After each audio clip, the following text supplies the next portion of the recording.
mbokk yeeg xarit yi ñoo ngi leen di nuyu xam ngeen ne mbégte la ñuy am saa su ne di ñëw ak yéen ci seen émission Tam Tam fii ci RTS 2 di leen fàttali nag ne yéen a ngi ñuy jot ci canal 5 bu TNT mbokk yi nag environnement dafa nekk lu nga xamante ne bi dafa am solo lool te nag fi Sénégal toll dafa amit solo ñu ci waxtaanee bu baax a baax moo tax it suñu xarit Marième Mbengue tey mbokk yi dafa ñëw ak ñun ci déchets dangereux mbokk yi loolu lépp dinañu ko xool nag lañ koy jéem a faram fàcce bu baax a baax ngeen comprendre ko parce que dafay laal bu baax a baax li nga xam ne mbokk yi mooy suñu santé dinañ ci waxtaan ak invité am di expert mbokk yi bu ñu jógee ci loolu dañuy ànd ak suñu xarit vraiment le nouveau marié j'allais dire bien sûr Abdourahmane alors Abdourahmane daf ma ne woon dinaa indi chaque jour benn cravate wala benn yére wolof teg ci benn livre tey nag livre bi ñu indil dafa lëkkaloo ak li nga xamante ne bi moom mooy environnement Dakar Panique à Dakar c'est bien ça alors Panique à Dakar loolu tamit mbokk yi dinañ ci xuus waaye tamit dinañ ñëw ci slam nga xamante ne bi dafa xew le meilleur slameur d'Afrique dinañ ñëw ci moom dans quelques instants mbokk yi saa su ne dañuy kontaan nag di ñëw ci musique d'ici et d'ailleurs parce que ay découverte la ñuy def ak ki nga xamante ne bi mooy Del Malick ñu jeexal ak vue sur la toile waaye nag dañuy am mbégte lool saa su ne di ànd ak ay invité parce que nag dañuy indil ay xam-xam yu am solo monsieur Mansour Khouma nekk instituteur à la retraite waaye tamit auteur de Panique à Dakar ak yeneen ni téere yi nga xamante ne bi mbokk yi danañ ci waxtaan bu ci kanamee beneen invité bi di monsieur Massamba Ndour di expert en PCB déchets dangereux loolu yëpp dinañ ci ñëw mbokk yi waaye nag du ma def li dul dem régie dellu siwaat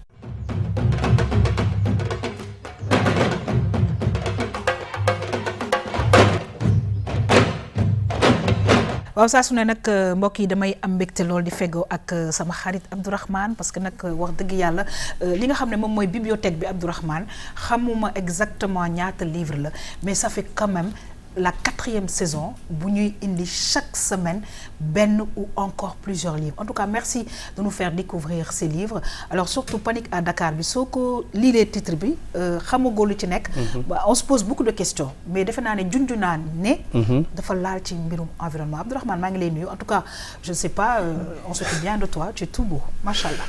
oui yaa xam merci beaucoup et man tamit chaque jour chaque mardi damay am mbégte ak contentement bu rëy. Le plaisir, il est énorme à venir ici. Donc, alors, je suis gâté. Donc, parce que chaque mardi, je suis encadré par de beaux sourires. Oui, de beaux sourires et de charmantes dames. Donc, je fais beaucoup de jaloux. En tout cas. Mais, comme Mariam. Donc, moi aussi, je suis très content. Tey nag mu am benn livre boo xamante ne nii xam naa ne ku ko lire. xel yi dina xaw a wala fit yi dina xaw a def tëf-tëfi. Donc, mu tuddee ko. Panique à Dakar. waaw waaye laata loolu tamit oui am nañ benn élément boo xam ne dafa ñëw ci slam. waaw mu am lu am important. waaw mu doon loo xamante ne nii lu am solo la. slam dafa doon genre littérature orale. d'accord. bu ànd ak diggante rap la. ak poésie. très bien et ñu am fii ci Sénégal ki nga xamante ne nag moom mooy def na en tout cas jaloore bu rëy. ci wàllu woowu. ñu doon ko nag delloo njukkal fii suñu émission Tam Tam. très bien ñu ngi lay ni baax na pour ñu gën koo xam wane ci li muy liggéey quoi. très bien alors ñu ngi lay gërëm di la sant bu baax a baax Abdourahmane ci wàllu littérature mu ci def liggéey bu rafet waaye it Marième Mbengue di def liggéey bu rafet macha allah gis ngeen bande annonce bi nga xamante ne bi dina ñëw ak yéen ci vraiment émission bu yaatu di wax bu baax a baax ci environnement Marième maa ngi lay nuyu saa su ne xam nga ne. plaisir bi lay def nii di gën a màgg chaque jour c'est super énorme et vraiment li ngi ñuy indil dañ ci am njàngat yu am solo Marième maa ngi lay nuyu c'est un plaisir de te recevoir. merci Yakham le plaisir est partagé et il est énorme comme toujours ñuy am mbégte tamit di feggoo ak yow feggoo aussi ak invité yi parce que tey li ñuy wax Yakham mooy déchet dangereux parce que suñ nee déchet rek nit ñi dañuy xalaat ne déchet moom déjà mooy lu baaxut waaye li baaxut yi buñ nee dangereux nag toxicité bi nga xam ne déchet bi moom lay am ci loolu la ñuy dikkaat waxtaan si ndax gis nañ ni aussi yenn déchets yi nga xam ne mi ngi jóge ci industrie yi mi ngi jóge ci bâtiment yi mi ngi jóge ci hôpitaux yi aussi mu doon loo xam ne nit yi war nañ koo bàyyi xel bu baax yaa xam ci loolu la ñuy dikkaat incha allah bu ci kanamee te dinañ am benn élément bien évidemment mbokk yi dañuy kontaan nag di gërëm saa su ne sunu ay invité parce que nag chaque jour ñu indil ñu ay xam-xam yu bees ñu ci dalal jàmm bu baax a baax a baax monsieur Mansour Khouma di maa ngi koy wax sànq instituteur à la retraite auteur de Panique à Dakar ak yeneen i téere monsieur Khouma ñoo ngi lay nuyu di la dalal jàmm bu baax a baax ci plateau Tam Tam. maa ngi lay fay yaa xam di nuyu gars yi ci plateau bi ñëpp di wax ni maa ngi leen di sant di leen gërëm ci invitation bi. jërëjëf kontaan nañu bu baax a baax mbokk yi di dalal jàmm nag monsieur Massamba Ndour sànq maa ngi koy wax di expert en PCB déchets dangereux mais maa ngi lay nuyu d'abord. maa ngi lay fay yaa xam. léegi PCB nga wax ñu lan la. PCB mooy polychlorobiphényl. Polychlorobiphényl. biphényl. waaw léegi c'est un produit de waaw jafe na wax trop. nee na bu ñu ko ko laaj ci wala. waaw déjà moo kenn laaj ci wala. benn produit boo xam ni waa ñuy defar courant. supposons Senelec rek ñoom dañ ko doon utiliser seen transformateurs yi. d'accord mais en 1985 la ñu xam ni. produit bi baaxul ci nit ki. baaxul aussi ci environnement bi. ci doon ko interdire kenn dootu ko defar. léegi nag dañu may benn délai. daf ñu may benn délai boo xam ni. 2025. waaw kenn waratu ko utiliser. ok 2028 dañ ko war a éliminer totalement waratul am. d'accord moo tax sax ñu am benn projet boo xam ne maa koy coordonné pour 14 pays francophones. boo xam ni loolu moo tax ñu financer ko. léegi ñi ngi ci mujjante parce que lu bari yóbbu nañ ko en France pour éliminer ko parce que problème Afrique mooy ci pour les déchets dangereux mooy xam nañ ko mais amuñu fu ñu ko éliminer. alors mu nekk nag un très grand problème je pense que dans quelques instants mbokk yi danañu ci waxtaan bu baax a baax c'est dangereux amuñu fu ñu ko yóbbu donc muy def benn impact bu doy waar ci sur les populations tout simplement mbokk yi ñu ñëw ak yéen ci environnement ànd ci ak Marième Mbengue alors Marième nañ ko waxee woon sànq dafa ne les déchets dangereux ak conséquences yi nga xamante ne bi am na ko ci wér-gu-yaramu nit waaye tamit ci environnement mbokk yi ñu dem xool dellu si waat.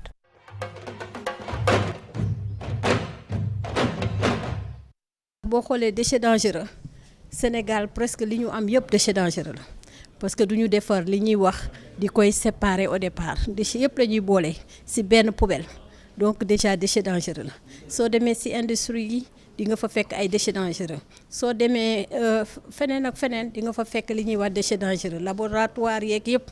donc mbalit dafay comme nit la mbalit dafay juddu di màgg di dee.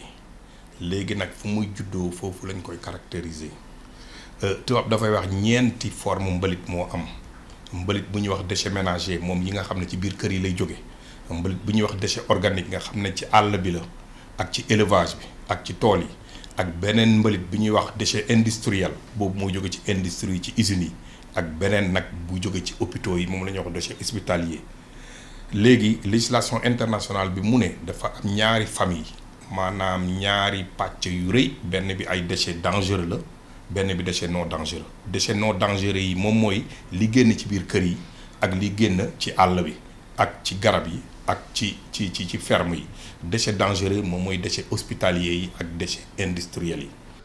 législation bi ci boppam dafa jëlul en considération donc spécifiquement déchets dangereux yi parce que boo xoolee déchets dangereux yi léegi nekk na ay déchets yoo xamante ni mun nañ ko éliminer mun nañ ko valoriser mun nañ ko pas réutiliser mais mun nañ ko valoriser et pour ñu mën koo valoriser il faut ñu jéem a xam yan catégorie de déchets la ñu war a mën a valoriser sinon am na déchets yoo xam ne dañ ko war a éliminer comme combustible secondaire nit ñi di koy utiliser comme combustible secondaire usines yi waaye dafa fekk déchets yi ci boppam dafay am impact sur la santé sur l'environnement bu ñu ko gérer wul bu baax.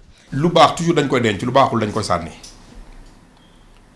te nag soo koy sànni nga xam noo koy sànnee loolu moom moo important comme ñu ne mbalit bu nekk tey déchet suba mun nga ci recycler gis ci dara lu baax di ko jëriñoo ba mu des tuuti loolu soo ko mënut jëriñoo nga sànni ko dugal ko fenn loolu la ñuy wax centre de traitement léegi déchets industriels yi ñu doon waxtaan tey déchets yi dès le départ baaxuñu ma wax la aussi am na luy ñëw Sénégal aussi lu ñu waxagul te loolu il faut ñu jël si ay matuwaay moom mooy déchets pétroliers yi ñëw parce que déchets pétroliers yi danañ bëri te ñun déjà déchets yi ñu am fii mbalit bu ñu am fii amuñ fu ñu ko dugal boobu su ñëwee te defuñu loi defuñu règlement kooku fan lañ koy dugal.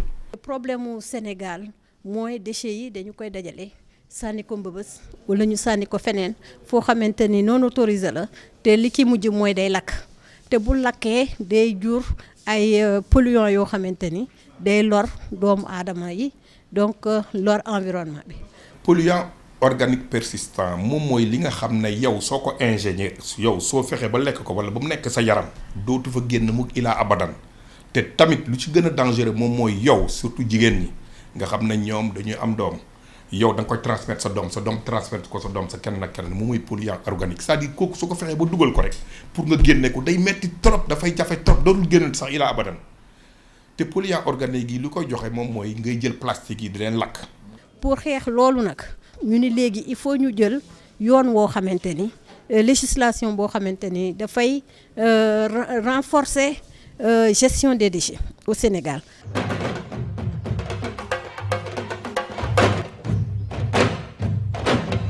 En tout cas Marième dañuy kontaan parce que sonnette d'alarme daal lañu naan tirer la sonnette d'alarme. dafa jot parce que man li ma dégg fii damaa xaw a tiit non seulement déchets dangereux yi bëri na parce que ñi ngi wax ci foyer yi c'est vrai que tri amul. te loolu gis naa ne que c'est dangereux ak yeneen donc cité nañ ci 4 waaye am na beneen bu nga xamante ne bii war nañ ko cee mën a commencer di ko ci xalaat mooy déchets pétroliers. Marième. waaw yaa xam lu am solo la parce que bu ñu seetaanee reportage bi yaa xam ku ci nekk di nga xoolaat sa bopp di nga xaw a tiit ndax tiitaange boobu ak njàkkare bi li koy indi mooy nit ñi dañ dul xam déchet dangereux parce que déjà bu ñu nee déchet dangereux rek mooy amatul lu fa baax. dëgg la danger boobu mooy wax naa ko sànq toxicité bi nga xam ne moom la déchet yi di am parce que traitement bi moom mooy problème bu ñu paree dañ koy sànni mais ku jël benn loo xam ne huile bu yàqu la nga sànni pile nga sànni leneen nga sànni ci environnement bi wala nga jël ko lakk ko wala nga jël ko am neneen noo ko def parce que incinération boobu moom mooy indi yenn jafe-jafe yi indi yenn problème yi moo tax tey dañu invité tey ki nga xam ne moom mooy monsieur Ndour ngir mu waxtaan ak ñun ci déchets dangereux yi d'abord lan mooy déchet dangereux ak lan moo tax ñuy woowee déchet dangereux ak yan type de déchets ñoom ñooy déchet dangereux monsieur Ndour. jërëjëf Marème maa ngi saluer sama Aïta ak madame Seck ak Dia sont d'anciens collègues ba léegi sax jigi liggéey déchet dangereux moom comme leen ko définir léegi Dia sax wax na ko pratiquement ci industrie lay jógee. d'accord da nekk ay produits yoo xam ne dañ ko wala produit yoo xam ne dañ ko doon utiliser ba en certain moment dañu xool ni kii baaxul ci yaramu nit kii baaxul ci environnement bi ñu arrêté ko comme les déchets PCB. d'accord bon Sénégal moom déchets dangereux yi bari na fi en commençant par les huiles usagées mooy huile yi jóge ci moteurs yi. ñu ngi def sa oto ma di ko def sama oto. à un certain moment donné dañ koy vidanger. ci station yi. parfois ñiy jël ko sànni ko surtout ci garage mécanicien yi. ñuy jël sànni ko ci géej gi wala ñu sànni ko ci dex wala te loolu te yooyu bokk na ci yu dangereux yi dangereux la waaw parce que li muy wax déchet dangereux su duggee sa yaram mën na la créer problème yu bari surtout booy lakk déchets yi ay plastique yooyu nga di ko lakk ak ay pneu yi ñuy faral di lakk pneu yi tout ça plastique yi day mën na indi loo xam ni ay nu ñu ko tuddee ay POPs la aussi les polluants les polluants persistants yoo xam ni ay nu ñu ko tuddee dioxine yi wala furane yi léegi yooyu boo ko respirer comme li mu wax rek day nekk sa tissu graisseux yi quoi sa kii. waaw sa biir lay nekk. mën na ci yàgg te loo xam ni mën na ko produire fii déchet bi mën na nekk fii mu ay conséquences yi nga gis ko Mali wala feneen. loo xam ni ca dafay li ñuy wax c'est dafay yàgg kenn mënu ko c'est pas dégradable. waaw xam ne day yàgg ci kii bi kii mën na ko nekk ci ñax mi nag bi lekk ko wala xar mi lekk ko mu dem. chaîne de valeur lay doon parce que bu jógee ci xar bi nit ki lekk ko mën na dem ba ci nit ki wala ci jën yi quoi loolu tax mu dangereux. moo tax il faut que. ñu ciy waxtaan et puis encadrer surtout gestion bi nan lañ war a gérer les déchets dangereux. tout ça il faut mettre lu ñuy wax il faut nga teg loo xam ni une réglementation. waaw léegi laata may ñëwaat ci Marième monsieur Khouma bind nga panique à Dakar waaye lii ma gis ni en tout cas tey man gën na ma tiital parce que déchets dangereux yi ni ñu commencé expliquer ne loolu lay def ci doomu aadama je pense que ñu bëri jëluñu amuñu conscience boobu quoi c'est-à-dire xamuñu ci lu bëri. waaw déchets dangereux yi gisuma ko woon man dans cet esprit là mais moo nekk ci livre bi. parce que dama daan ñëw Pikine vacances. plage yu Thiaroye bi c'était une plage propre claire amul dara daal lu ñu daan kii. d'accord. ma toog plusieurs années dellu si waatuma. bi ma fa dellu si bi ma commencé ñëwaat bi fekk plage bi salté. algues yi génn.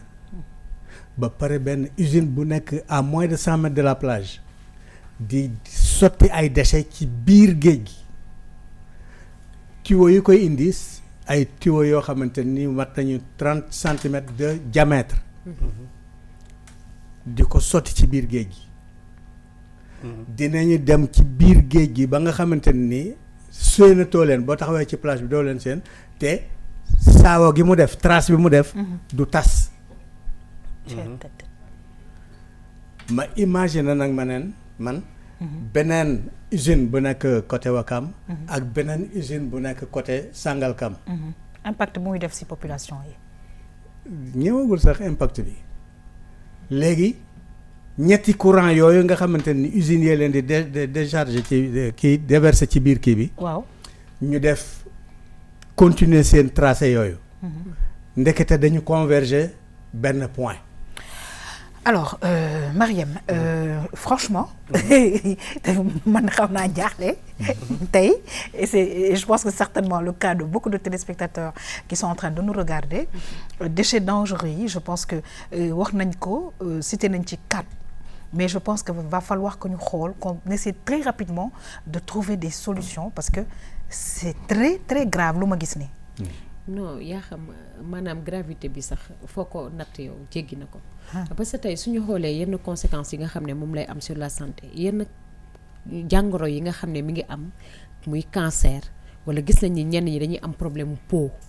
parce que tey industrie yi nga xam ne ñoom ñooy sànni seeni déchets foofu ci géej bi. yaa xam nit yi fay sangu mais ci ñoom lay ñëwaat.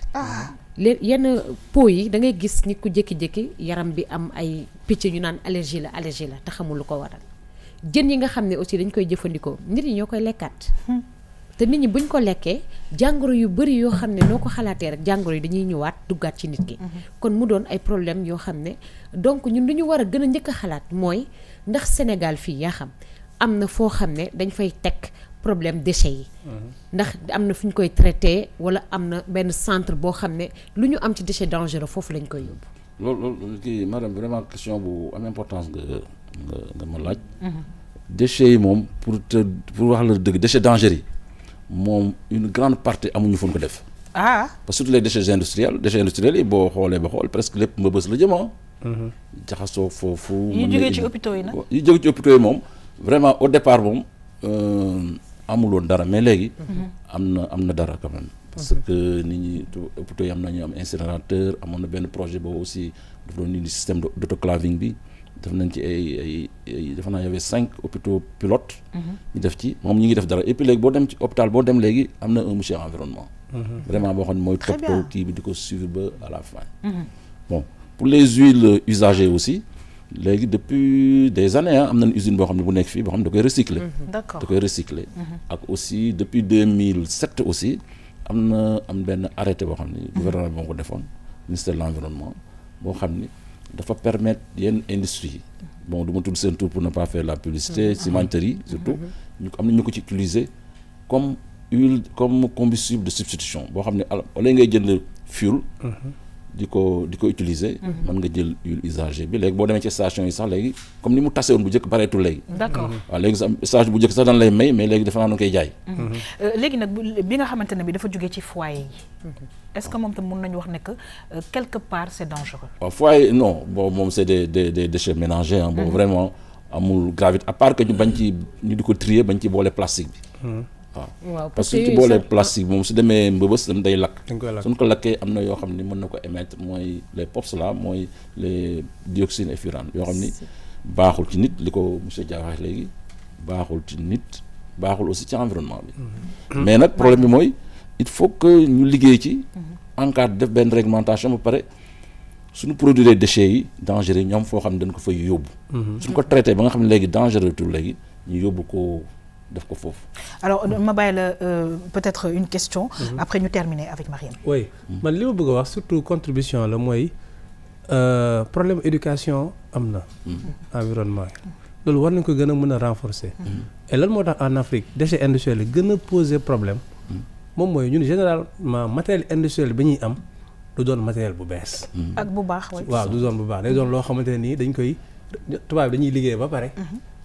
andiwuñu ko. oui on sait. mu doon loo xamante ne nii généralement dafay dépasser te suñu législation dafay nekk en retard. pour def ay normes yi nga xamante ne moom mooy interdire importation yi. exactement. problème boobu commencé nañ ko gis. boo demee Ghana. Ghana nga xamante ne fa la gars yi di sotti ay déchets ordinateurs rek. ay même frigo yi waaw. am na fii Sénégal même les frigos yi nga xamante ne nii nekkatul en usage en Europe parce que dafay am benn gaz bu ciy daw boo xamante ne. yëpp ñu indi Afrique quoi. yëpp dañuy boole Afrique moo tax yooyu tamit gën nañ ko war nañ ko gën a waaw yaa xam on va terminer Mariam. loolu mu doon loo xam ne nii war nañ ci xalaat jël ci ay jéego. parce que tamit gis nañ ni également déchets yi ngay wax déchets ménagers yaa xam yooyu déchets organiques lay doon. parce que mooy tamit déchets yi nga xam ne moom mooy nekk ci àll bi ak garab yeeg yooyu yëpp suñ ko boolee xam nga dañ koy utiliser waat. parce que loolu tey mën nañ ko jëlaat boole leen jaxase leen ñam yeeg yëpp ba mu mën a nekk loo xam ne dañ koy utiliser waat di ko bayee waat. kon loolu yooyu bokkul ci déchets dangereux yi. mais gis nañu aussi également am na ay convention yoo xam ne Sénégal signé na ko. comme lu bokk ci convention de Bâle. Sénégal signé na ko te convention de Bâle moom dafay wax ci déchets dangereux yi.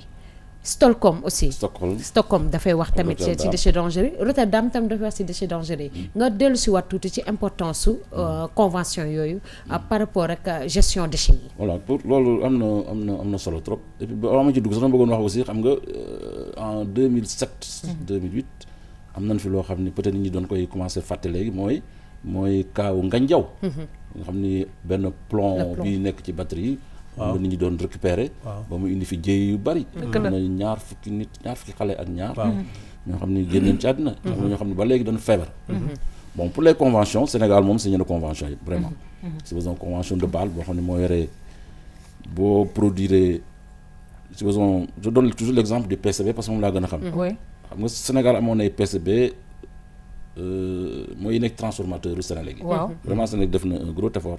pour ñu jël leen yóbbu leen France. d'accord pour éliminer leen parce que amuñu fii centre de traitement. fu koy éliminer waaw. mais bala nga fiy jógee. il faut nga France dañ ko il faut nga direction environnement bind lekk direction France quoi et que direction de l'environnement France ba mu joxe autorisation. d'accord loolu mooy le mouvement transfrontière. ok il faut nga bala ngay même su dee def escale sax Gambie. il faut que ñu demander autorisation autorité Gambie. ah oui consentement mutuel. par rapport ak Rotterdam ñu mën a jël seen ay dispositions. pour mën a jël seen disposition pour bañ fa wàcc. très bien donc loolu Bâle ñun signé depuis 1992 ans. Sénégal signé na ko. très bien alors xam naa ne bu ca kanamee dinañu bàyyi à la fin ñu joxe vraiment peut-être pas des solutions mais ñu gën a ñaax population yi parce que je pense que Mariam dinañ ci dellu si waat. parce que c'est des déchets dangereux là je pense que va falloir que ñu defaat yeneen i émissions pour sensibiliser les populations parce que très rapidement parce que il faut que je passe à autre chose. Monsieur Khouma, allez-y. À propos de ce que disait madame yi ci pollution yi nga xamante ni affaire ba dana dem ba détruire sa peau. oui. def naa ko sama livre. d'accord. Moi je suis verte laa ko tuddee. d'accord. mi ngi dem en pleine mer. le géej gi sàmbaraax. moi je suis verte. waaw. d'accord def sànni ci biir ndox mi. moi je suis boo xamante ni. il a fini par tuer tout l'équipage d'un chalutier. Très bien dinañ ci dellu si waat inchallah dans quelques instants en tout cas Mariam ñoo ngi lay remercier et je pense que aussi bien man que Abdourahmane que ñeneen ça fait vraiment peur parce que yi lakk ñi ngi koy gis déchets yi manque de tri bi ñu ngi koy gis déchets industriels bi comme il dit enfin les Sénégalais ne sont pas très avertis par rapport à ce genre de choses en tout cas ñu ngi lay gërëm bu baax a baax monsieur Massamba Ndour di am yaakaar ne di nga fi dellu si waat parce que nag lii foog ñu gën gën cee waxtaan. C'est vrai que le temps ne nous a pas permis de dugg ci en profondeur mais dinañ ci dellu si waat merci beaucoup Mariem ci environnement mbokk yi ñu xuus nag ci émission Tam-Tam ñëw ak yéen ci littérature ànd ci ak suñu xarit Abdourahmane le plus grand slameur africain Arfan donc mu nekk benn jeune sénégalais boo xam ne dafa passionné du verbe di ci ay mots aussi depuis bu mu nekkee xale fële ca en Casamance et je comprends un peu inspiration bi day ñëw avec notre verte Casamance donc mu nekk champion d'Afrique bu slam ci compétition bu nga xamante ne bi ñu ngi ko organisé woon du 6 au 10 novembre fële ca N'Djamena au Tchad mbokk yi ñu dem xool vraiment sunu lauréat boobu dellu si waat.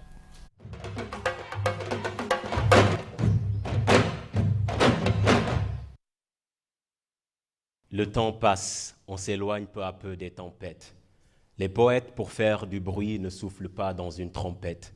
Ils ne trempent pas dans des mares délétères. C'est à la lumière vacillante de leurs plumes qu'ils s'éclairent. Samira, te rappelles-tu comme on était trop rêveurs au lycée à faire de la poésie, à mettre des mots dans une caravane d'émotions au rez-de-chaussée du Tam-Tam tous les mercredis? Ce n'était même pas un rêve pour nous, devenir célèbres. Être une star, c'est être une étoile parmi tant d'autres. Nous étions le soleil. Man étudiant là, maa ngi jàngee UGB nekk master 2 bu espace et société rurale donc muy benn branche bu nekk ci géographie. Lépp ci kaw suuf mën na la permettre nga bind sa texte mais man samay texte maa ngi leen di bind ci lépp li nga xamante ne mi ngi wër sama dëkk mooy Casamance mi ngi wër Afrique waaye tamit lépp dama koy laal ci benn message de paix, d'amour et de fraternité. Parce que nous étions attentifs à ce que le cœur des mots à notre oreille a cité, les rêves de briller étaient moins beaux que les rayons solaires de notre modeste réalité.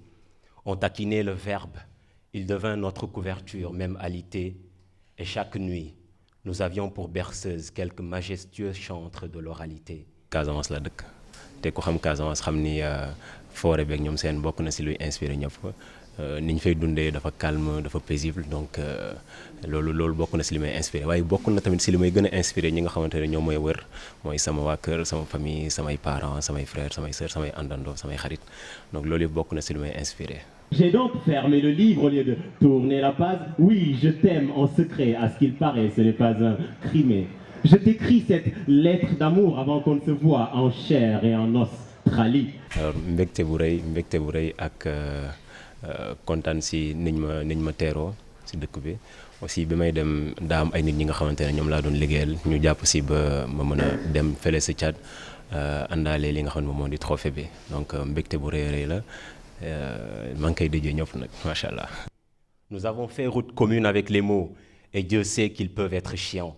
Nous avons incrusté des rires et pleuré des morts et entonné quelques chants.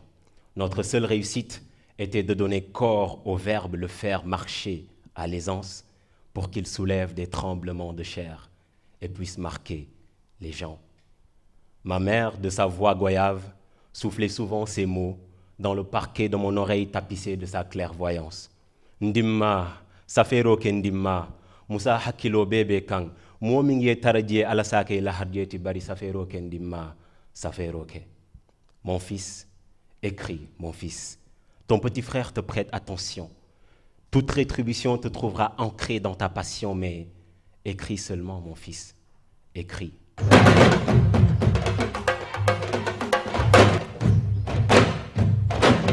Alors Abdourahmane, merci. C'est vrai qu'il est important de puiser ci sa ay racines. Alors justement, tur bi dama ko xawoon écorché tout à l'heure, il s'appelle Alfarouk. te mu mel na tamit turu cosaan la. waaw Alfarouk en fait turam dëggantaan moom mooy Abdourahmane. D'accord comme yow sama turandoo la. ok donc Abdourahmane Dabo. mu tuddee boppam mu nom de scène Alfarouk. d'accord Alfarouk nag su ma juumul Seydina Omar moom la doon woowee. nga xamante ne moom moo nekkoon deuxième xalif de l'islam moom lañu woowee Alfarouk. d'accord Omar Alfarouk. muy turu cosaan rek toujours. Omar Alfarouk muy signifier koo xamante ne ni amoon na discernement parce que dafa doon koo xamante ne dafa mënoon àtte. d'accord je pense que tur boobu foofu la loolu foofu ci cosaan foofu la jógee. ok alors mu doon champion d'Afrique slam. boo ko koy déglu sa yaram parfois dafay daw. et puis gis nga ni mu dugalee langue maternelle bi. mu doon loo xamante ne nii. jar na bàyyi xel ne suñu langue yi aussi dañ ko war di valoriser. tout à fait. même si concours bi fële en français la woon. concours bi ñu ngi fàttali ne mi ngi amoon fële ca Tchad N'Djamena. Oui. capitale ba. oui. et mu amoon 36 pays africains yu fa nekkoon. alors moom mu jël gagné benn sud africain la gagné woon boo xamante ni vraiment ku xarañ la donc mu doon et vraiment day wane liggéey bii nga xamante ne kii moom la def mu doon un jeune slameur nekk encore étudiant à l'université de.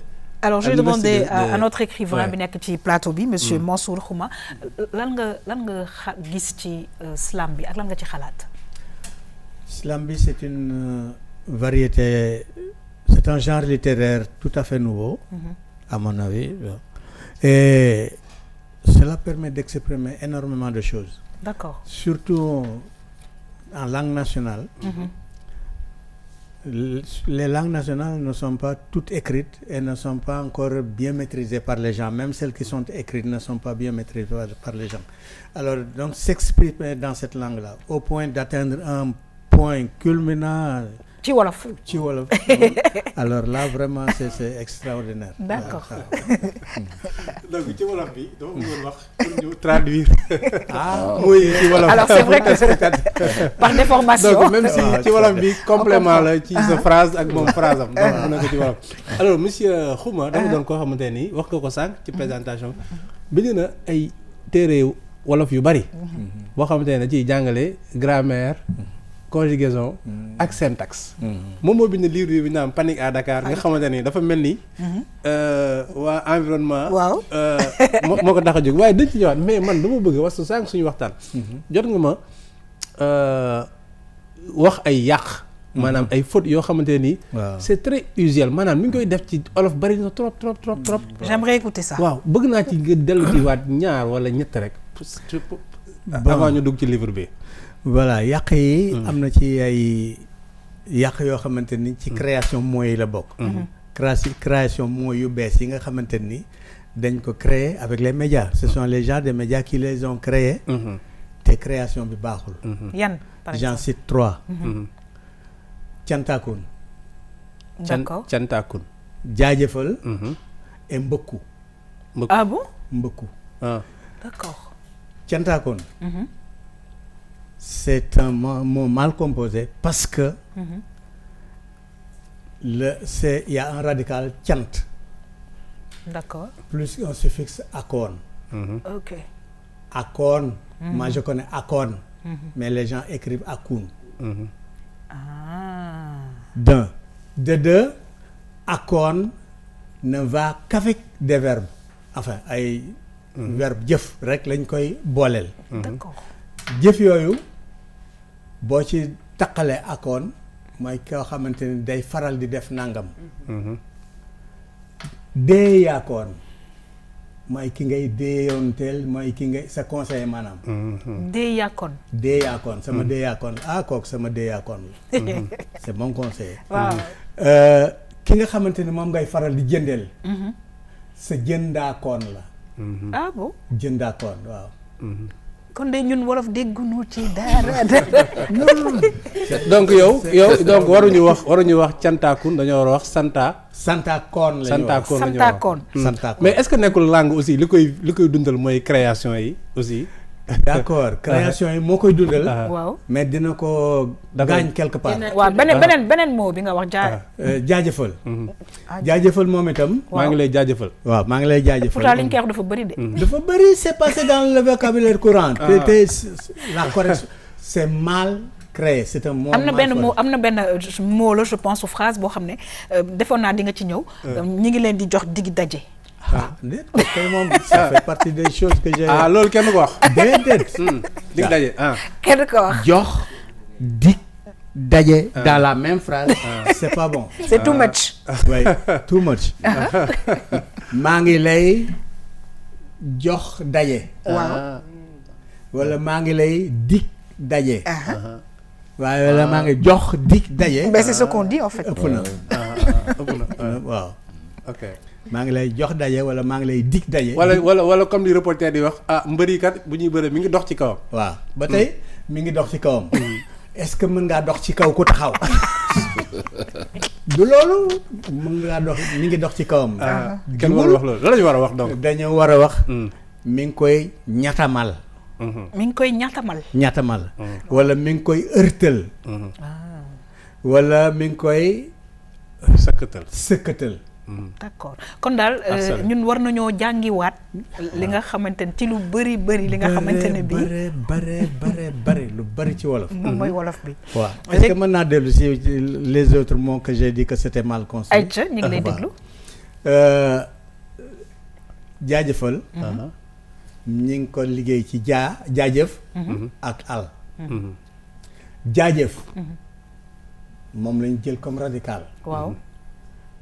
def ci al yokk ci al ci gannaaw. jaajëf boobu sax jërëjëf la. genn wàllu phrase bu ñu dankale bu ñu kebalee. contracté.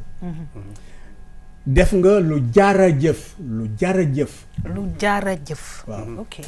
boo demee Kajoor. boo dee wax ak paa yi dañ la naan jërëjëf. jërëjëf du ñu wax jaajëf. au Kajoor. mag ñi du ñu wax jaajëf. jërëjëf la ñuy wax. al boobu nga xamante ni moom moom la ñuy sofale ci jaajëf moom itam ci ay jëf ci verbe rek lay topp. toog. toogal d'abord suffixe a bi al. ñaari taxawaay rek laa ko xamal. taxawaay boo xamante ni day santaane. muy taxawal demal waxal lekkal. en tout cas daal li ma jàpp tey ci li nga xamante ne bi tey moom la ñu monsieur Khouma indil tey mooy que ñun dafa mel ni sax genre slang la ñuy wax c'est-à-dire que on ne parle pas le vrai wolof est-ce que monsieur bi nga xamante ne bi Nour mi ngi suñu wet aussi est-ce que yow tam yaa ngi siy jàngale. waaw maa ngi siy jàng bu baax parce que même slam bi. surtout bi muy wax langue bi. waaw am naa lu ma sentir.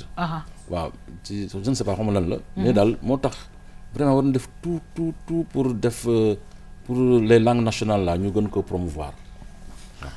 Voilà alors on va continuer avec Abdourahmane ñu ñëw nag ci livre bi parce que livre bi defe naa ne tey dafa lëkkaloo ak li nga xamante ne bi moom la ñu Marième indil. muy affaire déchets yi ak yooyu mu ne panique à Dakar ñu bàyyi la ñu ñëw nag ci livre bi pour terminer. waaw yaa xam jërëjëf panique à Dakar xam nga sànq ñu doon waxu environnement. mais xam nga la mooy problème ak environnement moom mooy problème yi ay menaces la. d'accord maanaam loo xamante ne nii jëmmaluñ ko. maanaam amul jëmm. te suñu politique wala politiciens yi. ñu faral di problème yi ñuy faral di confronter di jànkonte li ci wut solution mooy problème bu taxaw tembe. ok maanaam université am na grève étudiants yaa ngi wax nañ leen extra bàyyi nañu ëpp on trouve une solution. d'accord problème environnement yi nag moom mooy problème yoo xamante ne pour nga gis ko wala pour nga jëmal ko dafay doon problème. wala boo ko gisee wala bu taxawee rek maanaam c'est trop tard. loolu moo tax. bu doon problème mu politique environnementale doon lu doon mu am problème du Sénégal rek mais ci dëkk yi. ci àddina bi gis nañ na ministre français bi nga xamante ne moom moo doon environnement waa ji doon. def affaire kii émission boobu Ushuaïa dafa démissionné parce que nee na gars yi yëguñu ko parce que defuñu ko comme urgence te malheureusement c'est vrai que li muy wax dëgg la joxuñu ko importance mais ak garaaw ça veut dire que gouvernance politique gouvernance urgence la te loolu nag pour doxal ko ci wàllu environnement dafa nar a jur ay njaqare wala ay terreur wala ay problèmes yi nga xamante ne nii moom loolu moo tax livre yi nga xamante ne suñu invité bi bind na ko mu am solo parce que dafay imaginer dafay jéem a jëmmal dafay jéem a taxawal dafay jéem a maanaam dundal problème bii nga xamante ne nii moom lañ dëgmal nan la dara mel bés bu ñëwee. est-ce que mën nga ñu tënkal livre bi très rapidement. waaw comme li ma waxoon sànq dama daan ñëw vacances Thiaroye yi Pikine di dem plage Thiaroye yi suuf si seet affaire yi daal lépp nag ma toog ay at dellu siwaat ba bi ma dellu siwaatee waaw gis place bi salté algues yeeg affaire yi lu bëri mbuusi plastique yeeg yooyu ba pare usine bu ñuy def à moins de 100 mètres di sotti ay salteem ci biir géej gi ay tuyaux yu ngand yoo xamante ne 30 centimètres de diamètre la am au moins waaw mu dellu si mais li ngay wax nii nga baal ma du fiction am na lu ci nekk loolu lii dëgg la moom plage Thiaroye man benn rek xale sangu naa fa tuyaux yi di génn lii moom dëgg la moom fi nga xamante ni fii la fiction bi commencé mooy bi ma imaginer yeneen ñaari usine di ko def. lépp li ci topp nag léegi fiction la. maanaam loo xamante ne yaa ko créé. maa ko créé sama bopp. pour def alerte quoi. pour def alerte. d'accord. léegi ñetti courant yooyu bi ñu dajee dem ba ci digg géej gi. ñu daje fi. ndekete place ba ñu dajaloo. ay micro-organismes genre virus yi ay genre microbe ay micro-organismes yu des milliards et des milliards de micro-organismes ñoo fa nekk. d'accord. alors li astrologue yi di wax la conjonction du soleil et de la lune. fekk leen fa. modeler leen modifier leen. ba ñu def compacté wu. ñu dajaloo dankaloo. mu jur benn rab. monstre boobu muy dem di màgg nag avant monstre bi di génn kii chalutier boobu dafa jaar foo xamante ni. alors je pense que fa la ñu teg suñu baaraam. parce que ku bugg xam la suite je pense que. il faut que nga dem xooli livre bi. en tout cas Abdourahmane on va terminer tout simplement. di fàttali nag nekk mu nekk livre bu am solo bu nga xamante ne bi xam naa Marié Mag ak monsieur Ndour. ak ñëpp dinañ jéem a xool. parce que waxuma Dakar waaye Sénégal war nañu paniquer. par rapport à tout ce qui se passe ci côté environnement. ça devient voilà très urgent. oui ça devient urgent ba de telle sorte que ministre de l'intérieur yi dina jël mesure pour wax ne gars yi dëkk Dakar yëpp nañ génn awle dëkk bi. y a un plan Orsec boo xamante ne c'est pour évacuer la ville. d'accord ci biir livre bi. ci biir livre bi. loolu yëpp dinañ ko gis Abdourahmane on va terminer. je pense que ne comme ni mu ko waxee. ku bëgg a xam li nga xamante ne nii moom la auteur bi di gën a développer ci livre bi. alors ñu ngi lay conseiller nga lire livre bi bu tudd Panique à Dakar nga xamante ne suñu invité bi Mansour Khouma. moo ko bind mu doon loo xamante ni fiction la maanaam loo xam da ko créer ci xelam. da ko inventé ci xelam mais di sukkandiku loo xamante ni réalité boo xamante ne ñëpp la ñuy gis. absolument alors fonction intellectuelle nag. moom mooy alerter. et je pense que mooy agiter aussi inquiéter mais surtout alerter je pense que mi ngi ci fonction. intellectuelle ci fonction aussi écrivain. Très bien en tout cas ñu ngi gërëm bu baax a baax monsieur Khouma parce que nag jàpp leen bu baax a baax tur boobu parce que am na yeneen i téere yu nga xamante ne bind na ko te yaakaar naa ne war nañu góorgóorlu ñun tamit ci wolof bi parce que am na ay vraiment ay mots yi nga xam ne ñu ngi koy utiliser yaakaar ne ñi ngi làkk wolof ndekete leneen la ñuy làkk en tout cas ñu ngi lay gërëm ci xam-xam yi nga xamante ne bi indil nga ñu ko waaye nag di sant di gërëm bu baax a baax Abdourahmane plaisir de te retrouver inchallah la semaine prochaine machallah comme ni mu koy faral di waxee rek toujours voilà très net et toujours avec un livre. Merci beaucoup Yann. Merci beaucoup mbokk yi madame Régie dellu si waat. waaw mbokk yi xarit yi nag dañuy kontaan bëgg di recevoir monsieur Gorgui Boye mi nga xamante ne bi mi ngi suñu plateau pour ñu waxtaanee benn expo bu am importance bi nga xam ne ma ngi koy defee fële ca Gorée muy île bu nga xamante ne bi fonk nañ ko lool defe naa ne du ñun rek àddina yëpp monsieur Boye ñu ngi lay nuyu di la dalal jàmm c'est un plaisir en tout cas pour nous ñu recevoir la ci émission Tam Tam. maa ngi di fay yaa xam di leen nuyu Abdourahmane Marème ak monsieur Mboub. monsieur Ndour. monsieur Ndour. tey dama ñëw fii en tant que photographe. Oui. Goréen la fa laa juddoo. léegi damay def benn exposition sur la protection du patrimoine à Gorée. D'accord. mooy menace su littoral bi géej gi yàq-yàq yu mu commencé def. ak yenn bâtiment yi dégradation yu mu commencé def ak yàqu-yàqu yi. waaw alors dafa mel nag tey vraiment on est environnement.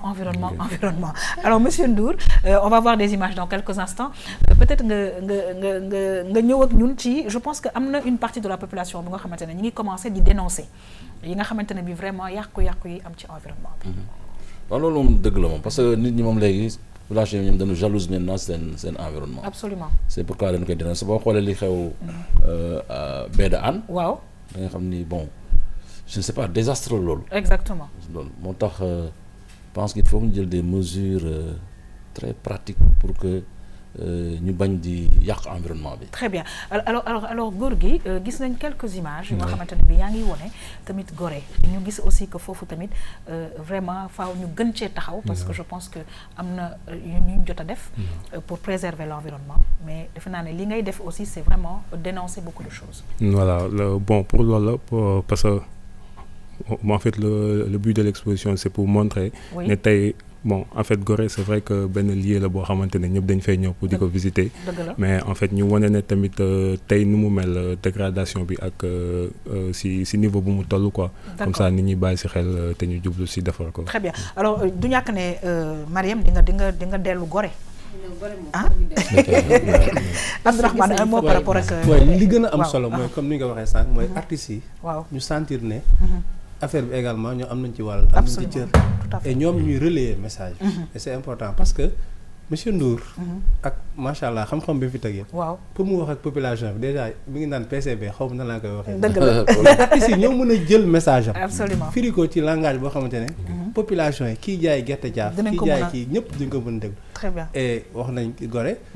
wax nañu aussi livre bi. Panique à Dakar. waaw Mbëbës wax nañu problème bi fa am. am nañ benn film bu Nicolas Sow Dogo Cissé def Mbëbës sur Mbëbës. genre yu mel noonu day contribuer à la sensibilisation. exactement te sensibilisation boobu defe naa ne moom la góor gi di def góor gi ñu bàyyi la nga wax ñu les dates et exactement fan lay amee ci Gorée. waaw date bi bon ñu ngi ko prévoir du 7 au 6 janvier. d'accord le 7 lay démarrer. C'est une exposition d'1 mois. à la place Nelson Mandela juste boo wàccee si Gorée juste place bi ngay njëkk a jot. bi ngay njëkk a jot donc ku nekk mën nga ñëw. waaw c'est une exposition rencontrer l'artiste. voilà ku nekk mën nga ñëw visiter expo bi comme ça ñu bàyyi xel trop si sauvegarde patrimoine. exposition photo. très bien alors di rappeler mbokk yi ñu seetaan exposition photo la fële ca île de Gorée bu Gorgui Boye di def nous rappelons les dates du 7. du 7 au 6 janvier. au 6 janvier inchallah et très certainement RTS2 dana ko accompagner ñi ngi lay gërëm di la sant bu baax a baax. di souhaiter plein succès justement ci exposition boobu la nga xam ne vraiment ku nekk mën nga faa dem xool parce que nag am na solo mbokk yi ñu daal di wéyal émission tam-tam bi ñëw ak yéen ci musique d'ici et d'ailleurs ñu ngi koy wax suñu xarit Del Malick dafa ñuy présenter tey benn rappeur bu nga xamante ne bi mu ngay évoluer fële ca Espagne turam nag Taf Building ñu dem xool mbokk yi dellu si waat.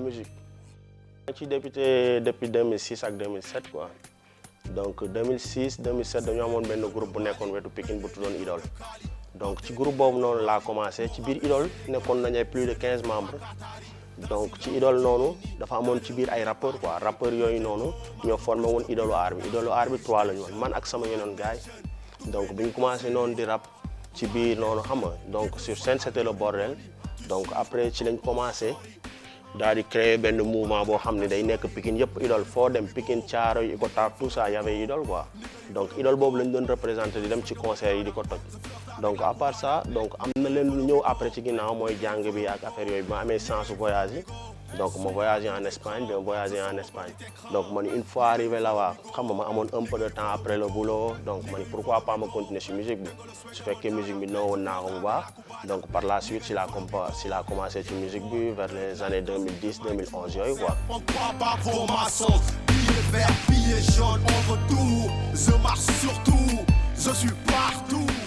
bu ñu waxee style musical c'est-à-dire instant bi monde bi ñu toll nii instant bi musique bi kenn mënul wax fii la féete wala fii la féete quoi donc c'est-à-dire nit bu nekk bu ñëw ci style musique bi yow boo ñëwee ci musique bi da nga war a créer sa propre style nga am loo indil gars yi man sama musique bu may def hip hop la auparavant hip hop la woon mais instant bi dafa xaw a changer ak instruments yu bees yi parce que on est obligé de mettre un peu d'africain et tout ça xam nga on mélange tout ça pour créer notre propre style.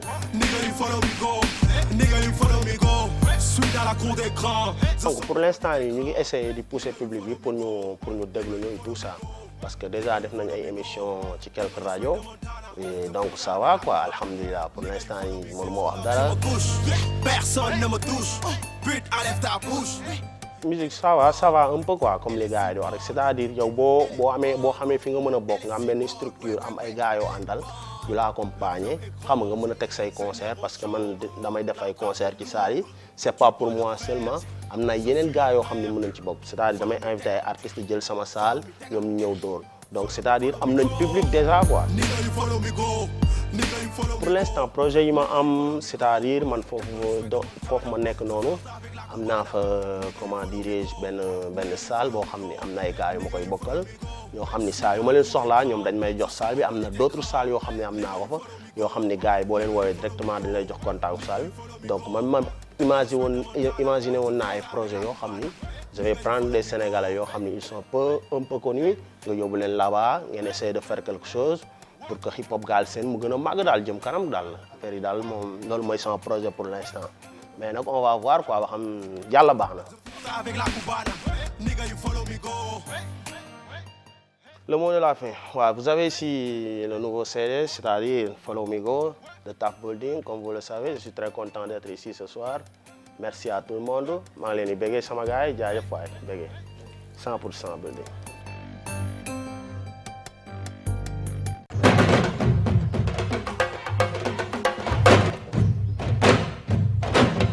waaw ñoo ngi gërëm nag Fat Building bi nga xamante ne bi mi ngi Espagne mais nekk benn rappeur sénégalais par la même occasion di féliciter vraiment les rappeurs sénégalais yi nga xamante ne bi Mariem ñi ngi gëstu mais d'une façon extraordinaire te man am na ku ma ci jàpp koo xam ne ko foog mu ñëw fii Samba Peuzzi moom foog mu ñëw fii en tout cas Mariem un petit mot très rapidement par rapport au mouvement hip-hop.